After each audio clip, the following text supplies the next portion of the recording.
Hobbes starts as an individualist but ends as an absolutist. Comment. A beautiful question asked in the UPSC Civil Services PSIR Optional Mains Exam 2004. This question needs to be answered in 200 words. क्या Hobbs एक individualist थे? The answer is yes. He was an individualist. क्या Hobbs एक absolutist थे? Answer is again yes. He was also an absolutist. But how can a person be both an individualist and an absolutist at the same time, simultaneously? A big question. But if you want to answer this question, then you have to ask two more questions with respect to Hobbes. अगर आप जानना चाहते हैं कि क्यों Hobbs एक ही समय पर एक इंडिविजुअलिस्ट भी थे और एक एब्सोल्यूटिस्ट भी थे, तो आपको हॉब्स से रिलेटेड दो और सवाल पूछने पड़ेंगे. First, what is that which makes Hobbes an individualist? And second, what is that which makes Hobbes an absolutist? वो क्या है जो हॉब्स को एक इंडिविजुअलिस्ट बनाता है और वो क्या है जो हॉब्स को एक एब्सोल्यूटिस्ट भी बनाता है?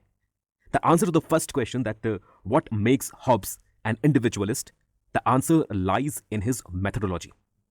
हॉब्स की टाइम पीरियड साइंटिफिक रेवोल्यूशन के टाइम पीरियड के साथ ओवरलैप करती है. Hobbes was a contemporary to many great scientists of scientific revolution, including Galileo. ये जो ग्रेट साइंटिस्ट्स थे साइंटिफिक रेवोल्यूशन के, ये जो ग्रेट साइंटिस्ट्स थे, इनका मानना था कि अगर हम नेचर को क्लोजली ऑब्जर्व करें तो हमें नेचुरल वर्ल्ड में कई लॉ लाइक पैटर्न दिखाई देंगे, और अगर हम इन लॉ लाइक पैटर्न को डिस्कवर कर लें, इन्हें आइडेंटिफाई कर लें, तो हम बिना किसी रिलीजन को इन्वोक किए, बिना किसी सुपर नेचुरल स्पिरिचुअल एंटिटी के आइडिया को इन्वोक किए, दैट मीन्स बिना किसी गॉड के आइडिया को इन्वोक किए, हम अपने नेचुरल वर्ल्ड को और नेचर में घटने वाली सभी घटनाओं को एक्सप्लेन कर सकते हैं. This was the basic understanding और the basic logic of the entire scientific revolution. Thomas Hobbes scientific revolution के इसी अंडरस्टैंडिंग को, इसी लॉजिक को सोशल एंड पॉलिटिकल वर्ल्ड के स्टडी में भी अप्लाई करना चाहते थे. हॉब्स ने कहा कि सोसाइटी को समझने का बेस्ट तरीका है कि हम पहले सोसाइटी को इसके कॉन्स्टिट्यूएंट पार्ट्स में ब्रेक कर दें, कॉन्स्टिट्यूएंट एलिमेंट्स में ब्रेक कर दें. दैट मीन्स सोसाइटी के जो बिल्डिंग ब्लॉक्स होते हैं, हम पहले इन बिल्डिंग ब्लॉक्स को ढूंढें, सोसाइटी के बिल्डिंग ब्लॉक्स को ढूंढें, और फिर सोसाइटी के इन बिल्डिंग ब्लॉक्स को हम इंडिविजुअली, इंडिपेंडेंटली स्टडी करें. तो जब हॉब्स ने पूछा कि सोसाइटी का बिल्डिंग ब्लॉक क्या है, वो क्या है जिनसे मिलकर एक सोसाइटी बनती है, तब इस सवाल का जवाब आया. हॉब्स के लिए जवाब आया इंडिविजुअल, व्यक्ति. Individuals are the building block of a society. समाज व्यक्तियों से, इंडिविजुअल व्यक्तियों से मिलकर बनता है. दैट मीन्स हॉब्स ने कहा कि अगर हमें सोसाइटी को समझना है तो हमें समझना होगा कि ये जो इंडिविजुअल्स हैं, जो बिल्डिंग ब्लॉक हैं सोसाइटी के, ये कैसे फंक्शन करते हैं, इनका नेचर क्या है, ह्यूमन नेचर क्या है, इस इंडिविजुअल के ड्राइविंग फोर्सेस क्या है. इन क्वेश्चंस को आंसर करते हुए फिर हॉब्स कहते हैं कि जो व्यक्ति है, जो इंडिविजुअल है, वो दो ही फोर्सेस से गाइडेड होता है. There are two forces, two prime forces which guide the behavior, the activity, the thought and action of every single individual living in a society. दो फोर्सेस हैं जो व्यक्ति को, इंडिविजुअल को, उनके लाइफ को गाइड करते हैं. पहला, पेन को अवॉइड करना. According to Hobbes, this is the first guiding force, you can say, और the driving force behind an individual.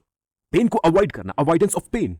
और दूसरा, प्लेजर को इंक्रीज करना, अट्रैक्शन टुवर्ड्स प्लेजर. इसके बाद हॉब्स कहते हैं कि एक व्यक्ति के लिए सबसे ज्यादा पेनफुल क्या हो सकता है.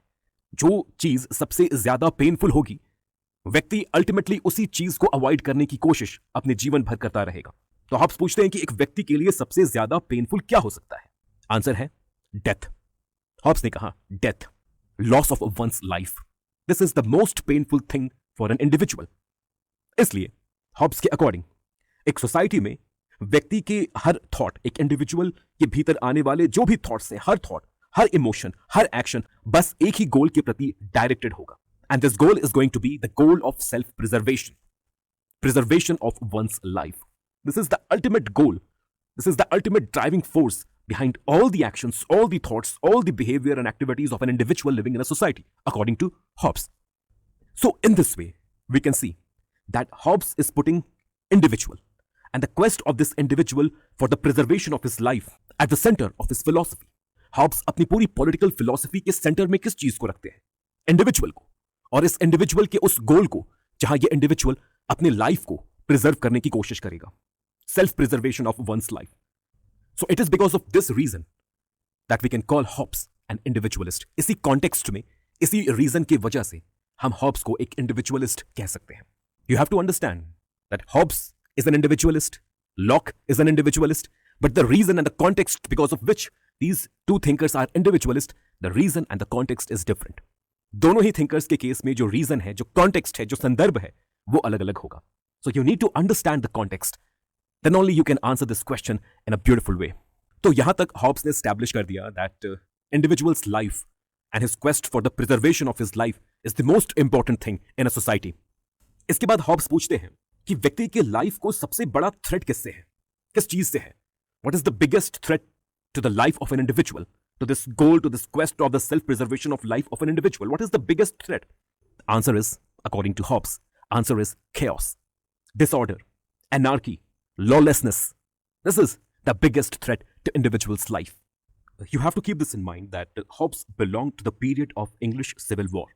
Hobbes ने first hand इस चीज को experience किया कि एक lawless, disordered, chaotic society कैसी हो सकती है. इसलिए अपने एक्सपीरियंसेस को आधार बनाकर हॉब्स ने अपनी पॉलिटिकल फिलॉसफी में कहा कि एक व्यक्ति अपने लाइफ को प्रिजर्व करने के गोल को, दैट मींस सेल्फ प्रिजर्वेशन के अपने अल्टीमेट एम को तभी अटेन कर सकता है जब सोसाइटी में ऑर्डर हो, डिसिप्लिन हो, स्टेबिलिटी हो, कानून का शासन हो.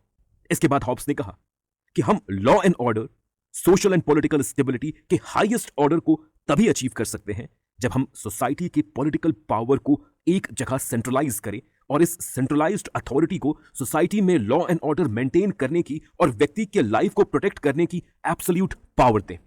ये जो सेंट्रलाइज्ड अथॉरिटी होगी, जिसे हॉब्स सॉवरेन कहते हैं, इस सेंट्रलाइज्ड अथॉरिटी, इस सॉवरेन की पावर के ऊपर बस एक ही लिमिट होगा, और यह लिमिट होगा कि ये सॉवरेन एक इंडिविजुअल से उसकी लाइफ को नहीं छीन सकता. That means the sovereign can not kill an individual in society unnecessarily. Sovereign खुद कभी एक इंडिविजुअल के लाइफ और उसके सेल्फ प्रिजर्वेशन के लिए एक थ्रेट नहीं हो सकता. This is the only limit which Hobbes put on this centralised authority और ऑन दिस सॉवरेन. इस लिमिट के बियॉन्ड ये जो सॉवरेन है, इसके पावर लिमिटलेस होंगे, मतलब एब्सोल्यूट होंगे. So this is the context और this is the reason because of which we can call Hobbes an absolutist. तो आप देख सकते हैं that why Hobbes is an individualist and why he is an absolutist. The answers to both these questions, the answers are connected to each other. और इसी interconnection को आपको अपने आंसर में लिखना होगा.